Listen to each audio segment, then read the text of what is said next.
Rádio 91, ótimo dia para você que está na sintonia do bem. Eu sou Luísa Gualberto, começa agora o programa Aprendendo com a Igreja, na manhã deste domingo, 28 de julho de 2024. E hoje o nosso convidado é o padre Rodrigo Paiva, recém-chegado de Roma.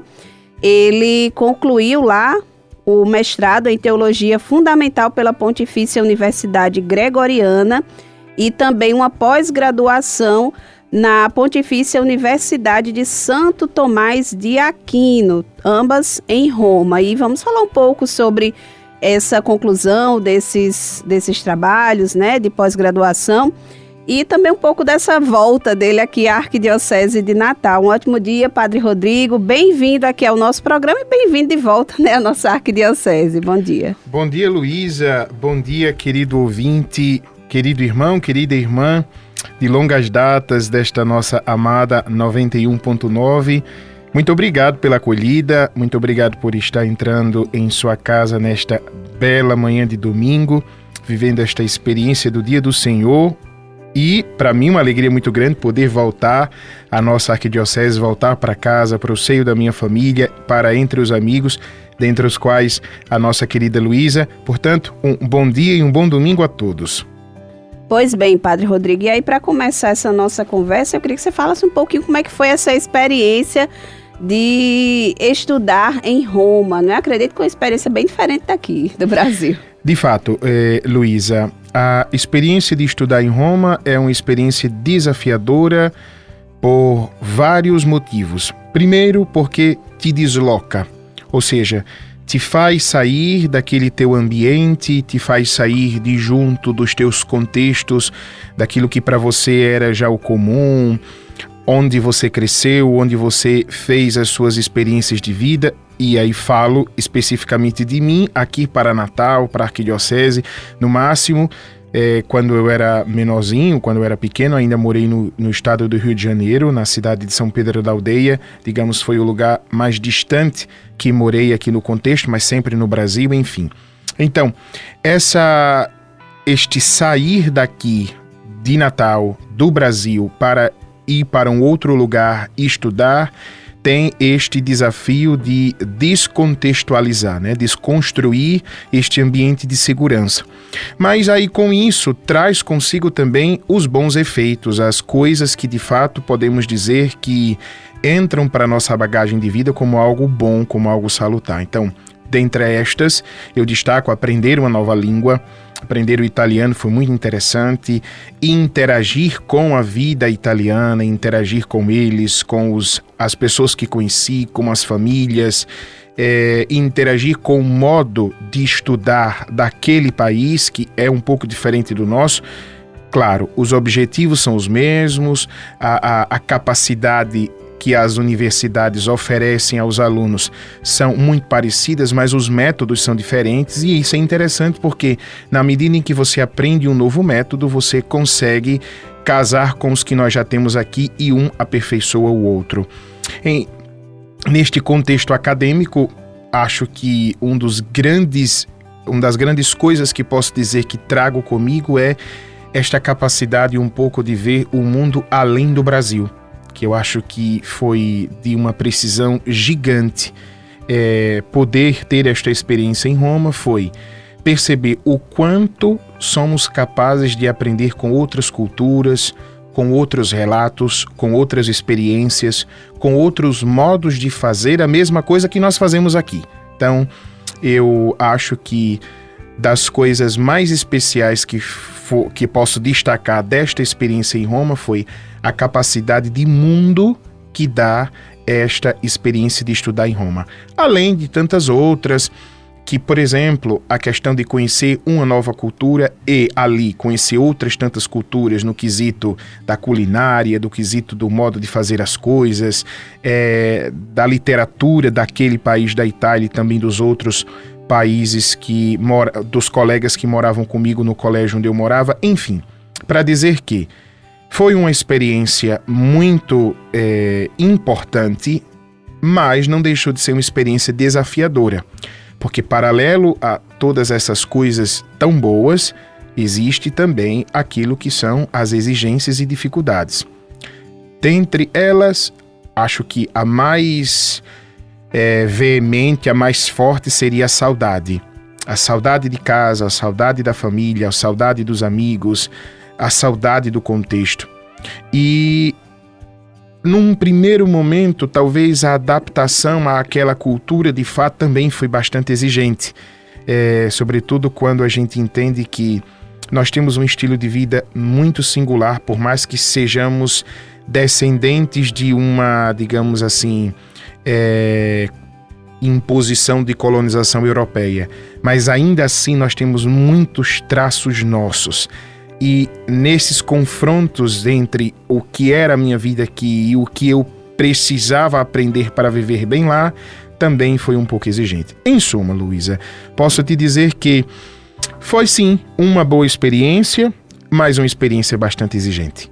Imagino. Foi quanto tempo? Foram quase 2 anos, 1 ano e 11 meses. E aí eu queria que você falasse agora um pouquinho o que é que motivou o tema da sua dissertação. Eu pedi para você falar o tema e o que é que motivou. Muito bem. Então, como você colocou, até para que a gente possa fazer um pequeno resgate histórico, eu sou enviado para Roma para fazer o mestrado em Teologia Fundamental. Sim.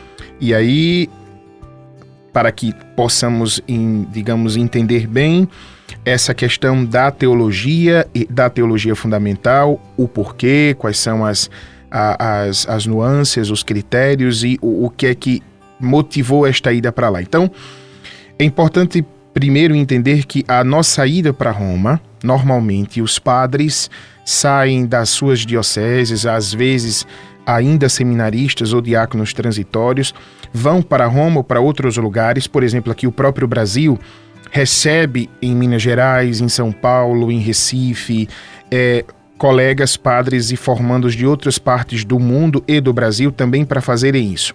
Uma espécie de especialização, aprofundamento daquele conteúdo teológico que cada padre precisa ter para voltar para suas dioceses e preparar os futuros padres. Uhum. Então este é o objetivo. Eu fui para Roma para fazer esse tempo de aperfeiçoamento do estudo específico da teologia. E na teologia, a teologia fundamental, que digamos, poderíamos dizer, podemos considerá-la as bases da onde se começa a pesquisa teológica. Portanto, isto bem compreendido, eu vou para Roma para fazer este mestrado.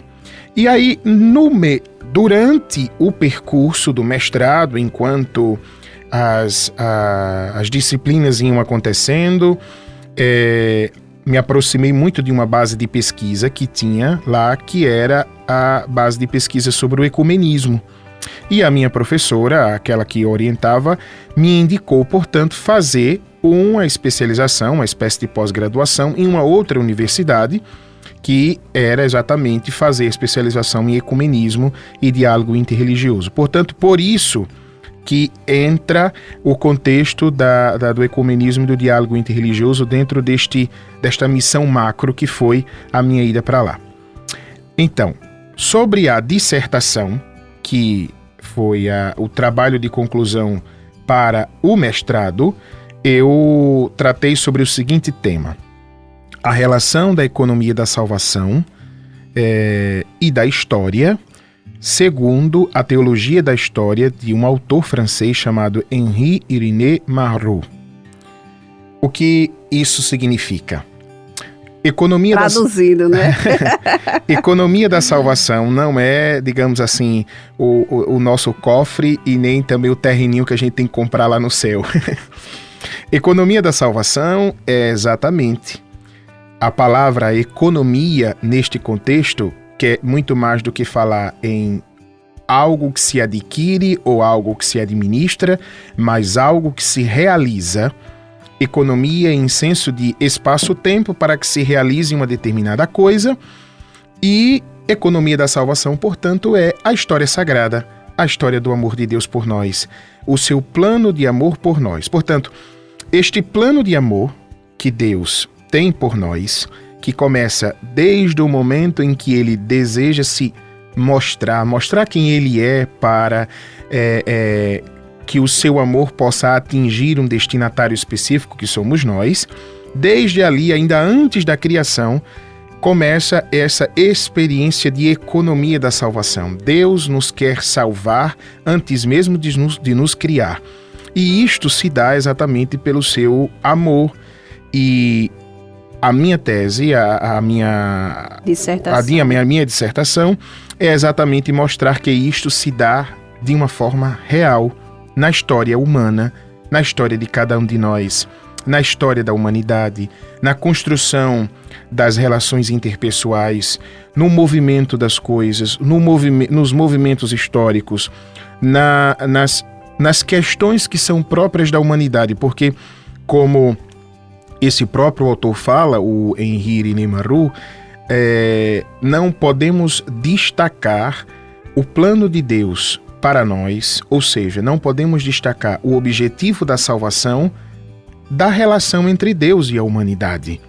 E isso acontece de uma forma possível, ou seja, isso acontece de uma forma onde nós podemos sentir, vivenciar e realizar na história de cada um de nós, que é história individual e que é história coletiva. Pois bem, então, o meu objetivo com esta dissertação foi mostrar exatamente que nós não precisamos dividir as coisas para encontrar este espaço com Deus. Pelo contrário, precisamos nos encontrar nas coisas, porque ali encontramos Deus, encontramos a nossa relação com Ele. E que contribuição você acredita que esse trabalho possa dar para a vida da igreja e mais especificamente para o território aqui da nossa arquidiocese, já que você é um padre do nosso território, né, Perfeito. Arquidiocesano?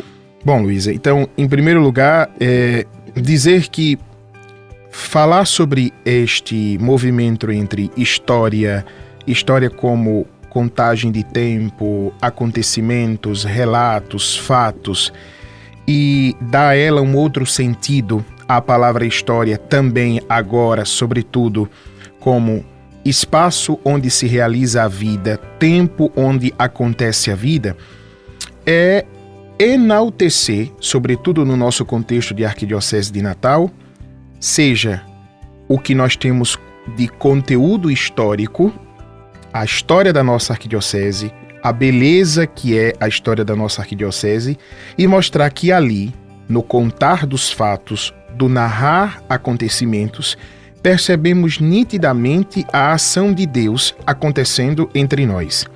E ainda mais, percebendo que as coisas que acontecem, os personagens que se envolveram desse processo histórico, são também personagens com uma espiritualidade, com um conteúdo de relação com Deus, que tem uma família, que tem um trabalho, que tinha uma história pessoal e que ofertaram-se para que isto tudo se desse.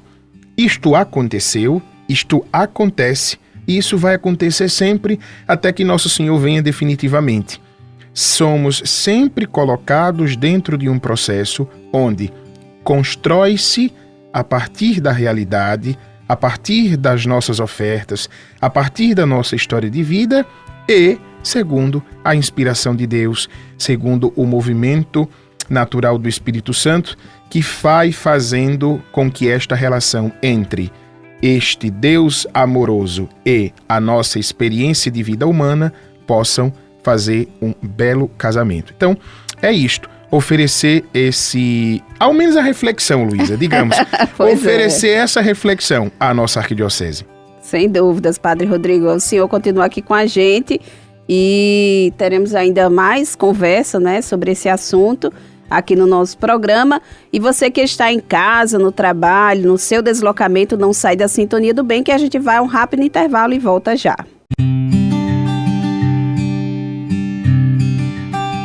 Rádio 91 de volta com o programa Aprendendo com a Igreja na manhã deste domingo, 28 de julho de 2024. Hoje no nosso programa a gente conversa com o Padre Rodrigo Paiva, que é recém-chegado de Roma. Ele esteve lá fazendo um curso de mestrado e também na área de pós-graduação. E esse é o tema aqui do nosso segundo bloco, Padre Rodrigo. Nesse período que o senhor esteve em Roma, além do mestrado, né, também cursou essa outra pós-graduação em ecumenismo e diálogo interreligioso. E é um tema, assim, digamos, um tanto quanto ainda espinhoso, né, na vida, assim, da igreja, né, algo que eu acho que ainda tem que, digamos, aprofundar, né, um pouco mais esse diálogo. E aí, qual a importância, padre, de se aprofundar nessa temática? Luísa e querido ouvinte, que retorna desse nosso instantezinho de intervalo, primeiro lugar, nós precisamos entender o que significa este tema: ecumenismo e diálogo interreligioso. São duas coisas distintas. E aí é importante que nós tenhamos esta distinção muito clara. Quando esta proposta de diálogo entre religiões, entre credos, entre movimentos religiosos, entre comunidades religiosas acontecem, elas se distinguem a partir de um olhar metodológico da igreja e de um grupo de igrejas nestes dois grupos, em um movimento ecumênico e um movimento de diálogo interreligioso. Quando nós falamos neste contexto de ecumenismo, nós estamos falando do diálogo entre as igrejas ou comunidades cristãs. Ou seja, ecumenismo prescreve que antes do diálogo aconteça, aquelas instituições têm uma coisa em comum: a crença em Jesus Cristo, Salvador da humanidade. E isto, digamos assim, já delimita um pouco o grupo de comunidades que fazem este diálogo acontecer, digamos, que promovem o diálogo ecumênico. Então, esse aqui é o primeiro grupo. E o segundo grupo, que é o diálogo interreligioso, ele é um grupo mais amplo. Ele favorece o diálogo entre os entes religiosos, que não necessariamente precisam assumir determinados critérios, como, por exemplo, de critérios tão exigentes quanto para o diálogo ecumênico. Porém, os valores humanos são os critérios mais, digamos, exigentes para que o diálogo interreligioso aconteça. Não existe a capacidade nem a possibilidade de se dialogar em ambas situações, mas sobretudo neste, que seria o mais amplo, o segundo grupo, de forma onde o homem, a família e as articulações interpessoais sejam, digamos, desestruturadas por critérios ou por situações próprias dessas religiões. Então, uma das coisas que, assim como para o diálogo ecumênico, é necessário a crença em Jesus Cristo, para o diálogo interreligioso, o valor da vida humana, do bem comum, é também uma exigência. Então, isto colocado, trago então a importância de se trazer este assunto à tona ainda no contexto de hoje. Em primeiro lugar, como dizia o Papa São João Paulo II, no seu documento sobre o ecumenismo, uma releitura que este Papa fez do Concílio Vaticano II em um documento Ut Uncint, muito importante, digamos assim, um documento basilar para o diálogo ecumênico a partir de um olhar da Igreja Católica, que é urgente, mais do que nunca, que possamos experimentar um retorno à única família de Cristo. Luísa, quando nós olhamos para a história do movimento ecumênico, querido ouvinte, você que está nos acompanhando, que talvez nos acompanhe e não seja necessariamente um cristão católico apostólico romano, até porque em nossa cidade existem tantas outras confissões cristãs, e é muito interessante porque a nossa rádio alcança também estas famílias, e eu tenho certeza que esta este domingo está alcançando talvez uma família de um amigo ou de um irmão cristão ortodoxo, ou talvez de a família de alguém que está chegando agora em Natal, está nos ouvindo e que de repente não é cristão católico romano, mas é cristão apostólico, é cristão católico de uma outra comunidade. É para dizer que quando nosso Senhor Jesus Cristo desejou a igreja como o espaço para que a comunidade da nova aliança, a espaço, tempo, ocasião e oportunidade que aquela família se constituísse e crescesse em favor da construção do reino de Deus, ele pensou de uma forma ecumênica. E o que é que isso significa? Ele pensou de uma forma universal. Não foi só para mim, não foi só para Luísa, não foi só para você que está nos ouvindo. Nosso Senhor pensou a comunidade cristã para todos os homens e mulheres e fez isso de portas abertas, de forma que você se sinta acolhido, você se sinta atraído ao amor de Cristo. E ao longo da história, infelizmente, sobretudo por questões, em sua maioria, no campo político, diplomático, uma outra desencadeava em questões também dogmáticas e estruturais, esta família vai passando por algumas fissuras, que também enaltece uma outra coisa que é importante, que é o próprio de cada cultura, que é o próprio de cada região. E quando se pensa numa ideia universal, não se pode perder aquilo que é próprio de cada lugar. Mas o diálogo ecumênico, como João Paulo II falava, São João Paulo II sempre evidenciou, é exatamente esta retomada num respeito aos limites, aos pontos chaves de identificação de cada povo, de um Cristo único, Salvador único, que alcança a todos com o mesmo amor e respeitando as diferenças. Então, por isso, Luísa, que o diálogo ecumênico hoje, ele não é só necessário, mas talvez seja, e isso eu evidencio no meu trabalho de conclusão, é um dos mecanismos de paz mais alcançáveis, mais palpáveis.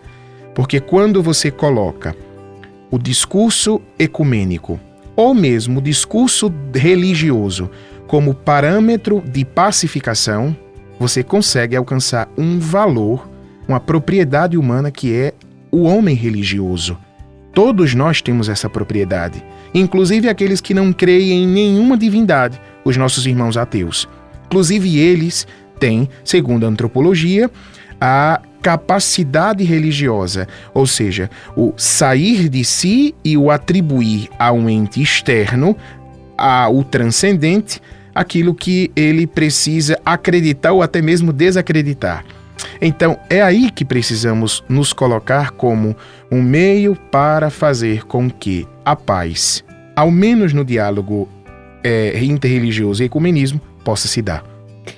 O ecumenismo, segundo o Concílio Vaticano II, os primeiros passos de um processo que alcança o nosso tempo, foi o tema desse artigo de conclusão do curso. E aí, Padre Rodrigo, pegando aí o gancho da primeira pergunta, o que é que o senhor aborda nesse texto? Vamos lá. Então, como eu disse, então, vamos deixar de lado um pouco o segundo grupo do diálogo que nós estamos falando. Vamos voltar para o primeiro grupo, que é o diálogo ecumênico, o diálogo entre as igrejas cristãs e comunidades cristãs. Então,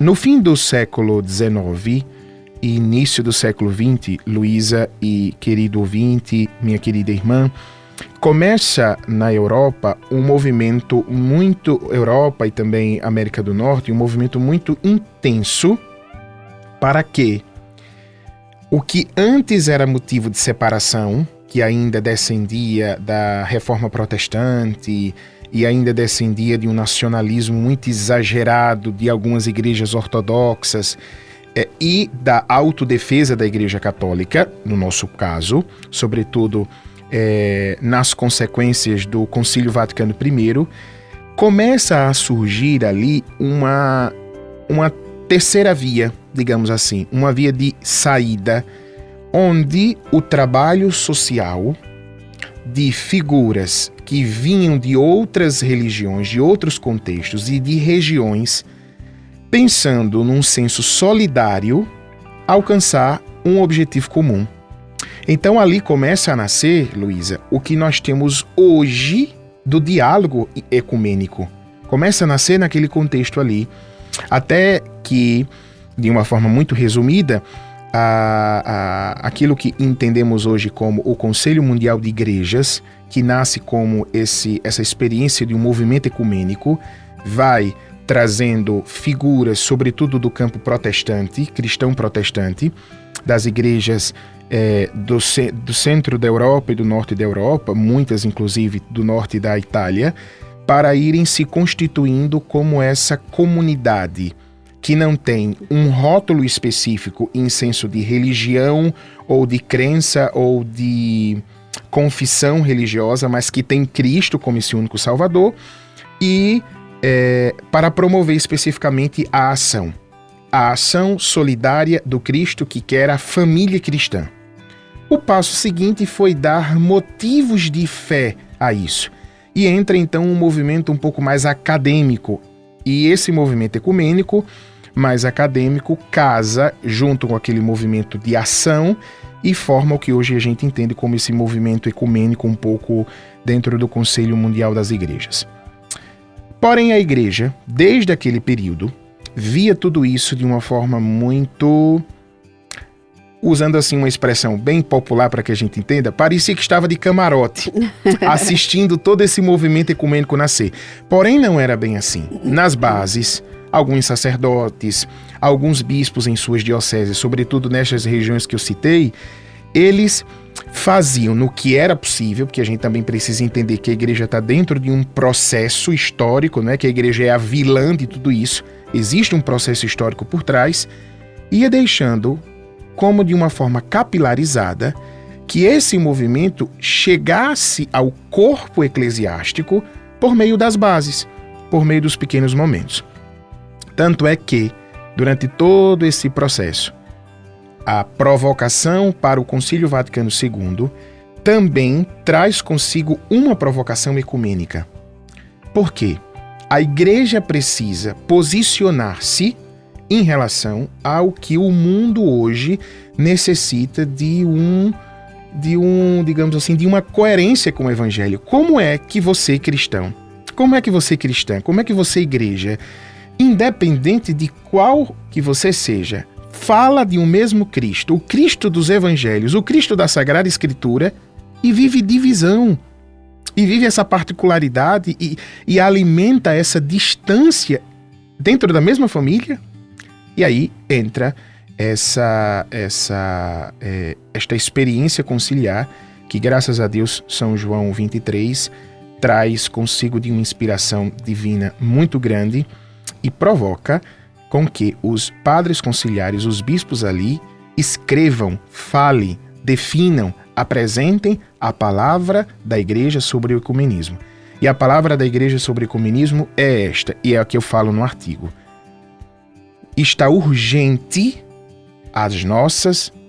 urgente a nossa motivação para que isso seja refeito, ressignificado, repensado. Precisamos arregaçar as mangas e ir para este diálogo, ir para este campo de diálogo, num campo teológico, acadêmico, promover os pontos de unidade, evidenciar e aprofundar aquilo que não ficou muito claro ao longo da história, sobretudo depois dos momentos cismáticos, e fazer com que isso possa ser motivo de crescimento. Paralelo a um ecumenismo prático, um ecumenismo solidário, um ecumenismo de crescimento, um ecumenismo onde a caridade não é somente um valor humano solidário, mas a caridade é um valor evangélico daquele que o ecumenismo tem como ponto de unidade, Cristo.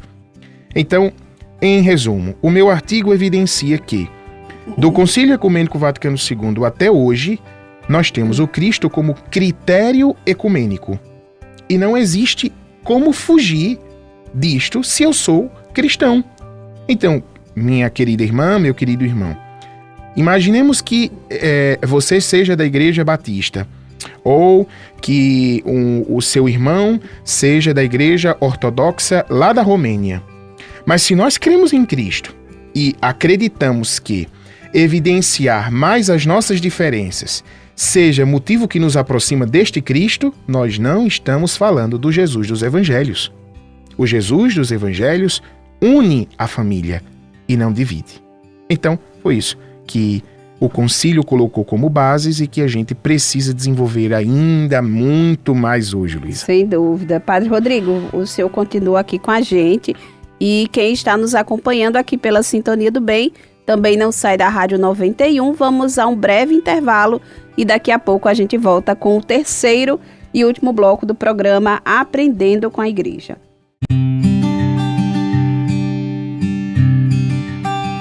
Rádio 91 de volta com o programa Aprendendo com a Igreja nesta manhã de domingo, 28 de julho de 2024. Hoje no nosso programa estamos conversando com o Padre Rodrigo Paiva, ele que concluiu o mestrado na Pontifícia Universidade Gregoriana em Roma e também o curso de pós-graduação em Ecumenismo e Diálogo Interreligioso pela Pontifícia Universidade de Santo Tomás de Aquino. E aí, nesse terceiro bloco, Padre Rodrigo, eu queria que a gente ainda retomasse o assunto do segundo, não é? Falando sobre esse seu trabalho de conclusão da pós-graduação em Ecumenismo e Diálogo Interreligioso. Na sua visão, que contribuições esse conhecimento ele pode dar para essa área do ecumenismo e diálogo interreligioso? Querido ouvinte, voltando para este terceiro bloco, Luísa, primeiro lugar que, vamos dizer assim, eu gosto muito de uma expressão que Dom Jaime, nosso arcebispo emérito, usa, certamente deve continuar usando, a roda já foi criada. Então eu não fui lá criar a roda, né? A Arquidiocese tem uma história ecumênica bonita, nós temos uma comissão, a Comissão Arquidiocesana de Ecumenismo, que tem o Padre José Marcos como o assistente eclesiástico, que vem certamente desenvolvendo um bom trabalho de diálogo com as igrejas em nosso território arquidiocesano. Então, eu posso dizer, Luísa, que, de novo, o meu trabalho traz para a nossa arquidiocese sempre uma oportunidade de refletir.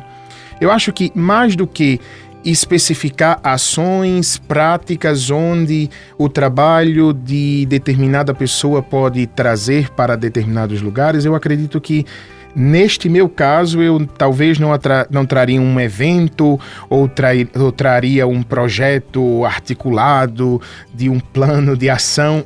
Eu traria uma porta e uma janela que a gente pode ali debruçar para um bom café da tarde e refletir um pouco quais seriam hoje os meios, os modos de falar deste Cristo pacificador para o nosso contexto de Rio Grande do Norte, para o nosso contexto de Nordeste, para o nosso contexto de Brasil. Motivos de divisão, infelizmente, nós temos muitos, que isso ainda entristece o coração de Cristo. Mas nós temos também muitos modos de fazer com que essas distâncias sejam diminuídas. E nós temos também chaves para abrir portas que historicamente foram fechadas.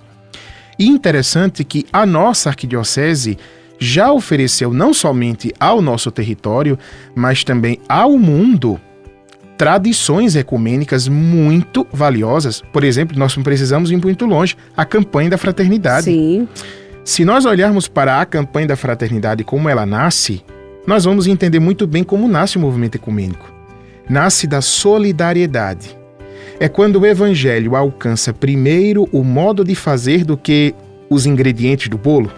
Então, eu acho que se a gente retoma o que nós já temos, aperfeiçoa e acrescenta aquilo que são as novidades do diálogo ecumênico, as novidades da própria comunicação que estão ao nosso lado para isso, nós vamos ganhar muito. Então, respondendo a sua pergunta, é a janela aberta para esta reflexão. Eu acredito que o Concílio Vaticano II está aí para todos nós mergulharmos no que ele nos traz de bom e no que diz respeito ao ecumenismo e também ao diálogo interreligioso, por mais que ele fale pouco, mas dá brechas para isso, nós podemos ter um crescimento muito grande. Eu tenho certeza que o Padre José Marco já vem desenvolvendo isso juntamente com a equipe de pastoral da Arquidiocese. E saindo agora um pouco dessa parte assim, formativa, digamos, né, do seu mestrado e desse outro curso de pós-graduação, o senhor retorna agora para Natal e se prepara para assumir uma nova missão junto à paróquia de Santa Luzia, na comunidade Boa Esperança, que fica aqui na zona norte de Natal. E a gente queria saber qual a expectativa para abraçar essa nova missão, agora também vindo carregado desse conhecimento todo que o senhor adquiriu. Luísa, eu acho que é a primeira oportunidade que eu estou tendo de falar sobre essa minha nova missão aqui na Arquidiocese. Em primeiro lugar, respondendo especificamente a sua pergunta, como é que está meu coração para responder esse chamado de Deus à minha nova missão? Eu estou muito feliz. Vocês, sobretudo você, uma das minhas amigas pessoais, a equipe aqui da comunicação, sabe do quanto o meu apreço pela vida pastoral é muito importante. Por mais que eu também goste e me entusiasme pela vida acadêmica, mas é notório, é nítido que a minha via pastoral, a minha veia pastoral, ela pulsa muito forte. E eu tive 2 outras experiências já na minha vida. Fui pároco da paróquia Santuário Bom Jesus dos Navegantes em Touros e, antes de ir para Roma, pároco de São Tiago Menor, lá no Conjunto Santarém. O senhor volta à Zona Norte, né? E aí está a minha alegria. Eu parafraseio ao Monsenhor Silvio, que quem está na Zona Norte é mais feliz. E, de fato, eu tomei daquela água e é de fato especial demais. Com todo carinho e respeito a todos os outros territórios da nossa arquidiocese, sobretudo lá a região do Mato Grande, onde eu também já trabalhei. Mas o trabalho na Zona Norte, ele me edificou muito. E aqui abro meu coração, falo muito pessoalmente, Rodrigo. Eu aprendi muito trabalhando na Zona Norte. Trabalhei com as famílias, trabalhei com as pessoas e percebi muito do que nós somos capazes de fazer. Então, voltar para ali com isso que você acabou de dizer é quase realizar um sonho, porque uma das coisas que, quando me enviaram para Roma, eu senti muito, foi o fato de estar deixando também ali a experiência da paróquia de São Tiago Menor, que foi uma experiência espetacular. E voltar para a Zona Norte, voltar agora ali para aquela região da Zona Norte, que também é muito especial. Conheço daquela paróquia somente a Igreja Matriz e a comunidade de Santa Maria Madalena, onde já fui algumas vezes celebrar, e também a comunidade de Nossa Senhora do Rosário, onde também já fui celebrar. Então me falta conhecer outras 2. Ou seja, é como que eu dissesse, na minha história eu já tive um spoiler de como será aquele momento ali, e a intensidade daquela paróquia me chama muita atenção. Eles são muito intensos em tudo. Quando você olha, por exemplo, as redes sociais da paróquia, e aqui, por favor, caro ouvinte, não é que eu estou puxando sardinha já para minha paróquia, não, mas eu estou olhando ainda com o olhar de fora. Então, eu estou, em resumo, Luísa, entusiasmado. Entusiasmado porque Deus confiou em mim, me percebeu útil, na pessoa do nosso arcebispo, Dom João, percebeu então que, mesmo diante da obrigação de ser professor do Seminário de São Pedro, eu posso dar esta contribuição à nossa arquidiocese também na missão de condutor daquela comunidade, junto com o Padre Robson Nascimento, o grande Padre Robinho da Zona Norte, que também é um grande baluarte para todos nós, e dizer que eu estou muito entusiasmado. Espero que eu possa responder este entusiasmo com as coisas, o dia a dia, o jeito e o modo de fazer. E como o senhor mesmo falou, o senhor já passou por outra experiência, né? Assim, viveu essa realidade de uma paróquia que está situada no litoral, né? Que eu acredito que é uma realidade também bem diferente, e aqui na capital, né? E aí eu queria que o senhor falasse um pouco assim sobre essa diferença, né, da evangelização. Eu acredito que exista, né? desse meio, digamos assim, litorâneo, que é mais um ambiente, assim, muitas vezes de passagem, né? As Isso. pessoas residem lá por um tempo, e dessa realidade de capital, né? Do meio urbano. Luísa, é interessante que na minha primeira experiência de paróquia, foi lá em Touros, na paróquia do Bom Jesus dos Navegantes. Lá, certamente os colegas que passaram e o atual pároco, o padre William Lamarck, devem ser em comum acordo comigo, que é uma paróquia que eu digo que tem ali a síntese da nossa diocese. Lá tem praia, tem zona urbana e tem zona rural. É bem o que tem a Arquidiocese Natal. Praia, toda a malha urbana da região metropolitana e das grandes cidades, e também tem a zona rural da arquidiocese. Então, eu tinha ali uma arquidiocese em síntese. E para cada região, Luísa, a gente pode destacar características muito, muito singulares, muito próprias de cada região. Você, por exemplo, destacou uma da praia. O cristão que mora na praia, como diz a música, o que mora na praia, é de fato, se ele é cristão e se ele mora na praia, ele é muito autêntico, porque é muito mais fácil você não assumir tantas coisas, porque como existe um poeta da própria cidade de Touros, que ele diz que o tourense é como as ondas do mar, ora estão bem próximos, ora estão distantes, como a maré. Então, às vezes o cristão na beira da praia também é assim. Tem momentos, eventos, ocasiões que você pode contar com todo mundo, mas tem hora que você está sozinho e Nossa Senhora e o Bom Jesus.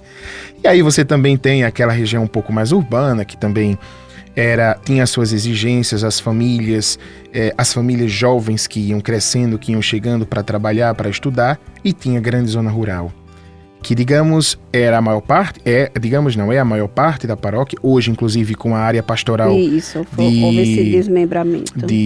Da Virgem Marte e Santa Luzia. Isso. E ali também traz essa característica de uma zona de agreste, uma zona de pessoas que trabalham na agricultura, na pecuária, na produção da fruticultura. É o homem e a família que sai de manhã cedo, mas que tem ainda as devoções muito próprias, enraizadas na tradição. Então digo que ali a minha experiência em Touros foi uma experiência múltipla. Conheci em síntese o que me aguardava para a segunda. Já o segundo contexto é outro. É o contexto da velocidade, do movimento. Eu digo que a paróquia de São Tiago Menor, ela traz consigo uma artéria da Zona Norte, a Avenida Itapetinga. Até eu conhecer a Avenida Pompeia, que eu ainda não a conhecia.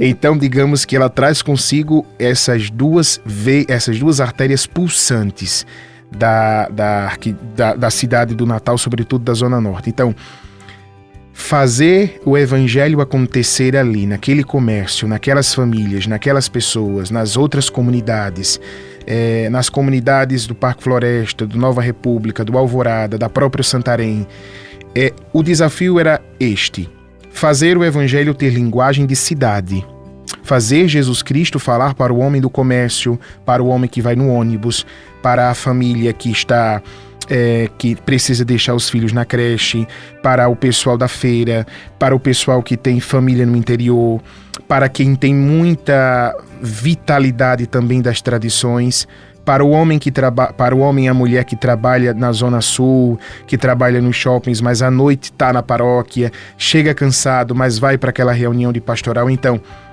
Jesus Cristo falando para estas pessoas foi o desafio para aquele padre que chegou ali também, porque praticamente depois do padre Alcimário nós fizemos então os primeiros passos da paróquia. Então, seria mais ou menos isso. Muito bem.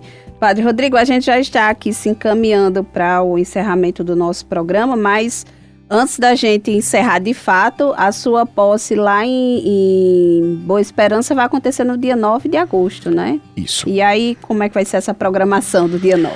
Bom, a única coisa que eu posso dizer, Luiz, é que eu estou sabendo, Sim. é que eu preciso estar lá na porta da igreja às 19h30 do dia 9 de agosto. Porém, é óbvio, vai ser uma alegria muito grande poder compartilhar com você, querido ouvinte, querido irmão, querida irmã, este meu entusiasmo, esta minha felicidade. Para quem ainda não me conhece, vai saber que eu demonstro muito claramente as minhas emoções. E eu queria compartilhar com você, com tua família, este meu entusiasmo de poder me oferecer um pouco mais ali naquela comunidade. Então vai ser no dia 9 de agosto, é uma sexta-feira. É até bom que o sextou daquela semana vai ser com o Padre Rodrigo lá mesmo. No Boa Esperança. Luísa já disse que vai. Pois é. Temos que carregar Cacilda também, viu, Luísa? Isso mesmo. Cacilda Medeiros, que vai estar nos ouvindo, também vai. Toda a nossa equipe aqui do setor comunicação da nossa arquidiocese. E vamos partilhar juntos. A missa começa às 19h30 e pronto. Eu só sei até aí, Luísa. O que vai acontecer depois... Só Deus é quem sabe. É, exato. Muito bem. Padre Rodrigo, a gente agradece muito a sua participação aqui no programa Aprendendo com a Igreja. Mais uma vez, seja bem-vindo ao território. Bem-vindo de volta, né, ao território da nossa arquidiocese. Que o senhor seja muito feliz também nessa nova missão que abraça ali junto a comunidade Boa Esperança, na Zona Norte de Natal. A gente deixa aqui esse espaço final para o senhor transmitir a sua mensagem aos nossos ouvintes na manhã deste domingo. Bom, então hoje, domingo, dia do Senhor, um dia muito especial. E hoje, como disse no início, Nosso Senhor tem aquela preocupação bonita, a preocupação eucarística de não deixar faltar nada para nenhum de nós. Um evangelho muito bonito, capítulo 6 de João. Na missa que você participar hoje, eu peço que você reze dentre as suas orações por mim, pela nossa arquidiocese, pelo nosso bispo, pelas missões novas dos colegas que estão assumindo. Se sinta parte desta família que precisa de Cristo e que com Nosso Senhor leva pão a quem está precisando. O bonito de ser igreja na história hoje é que todo mundo tem o que fazer. E você também tem. Sua família também tem. E o evangelho de hoje é previdenciar isso. O que é que a gente tem para oferecer? Ah, mas eu sou tão pequenininho, eu sou tão simples, eu sou tão pobre, eu não estou tendo nem para pagar os meus boletos, padre. Mas você tem a sua simpatia. E olha, para o diálogo ecumênico, para fazer a história da salvação acontecer ainda hoje, para que a vida de uma paróquia possa acontecer, a gente nem precisa tanto de coisas. A gente precisa estar ali. Hoje, uma das coisas que o Papa Francisco fala com tanta força, o sacramento da presença. Deixemos que a simpatia do ser feliz por ser cristão fale mais do que até se a gente estivesse falando. Então, um excelente domingo e que você também reconheça que Ele é o Cristo, o nosso Salvador, o motivo da nossa paz. Muito obrigado, Luísa Gualberto, pela oportunidade. Muito obrigado, Rádio 91.9. Excelente domingo a todos vocês.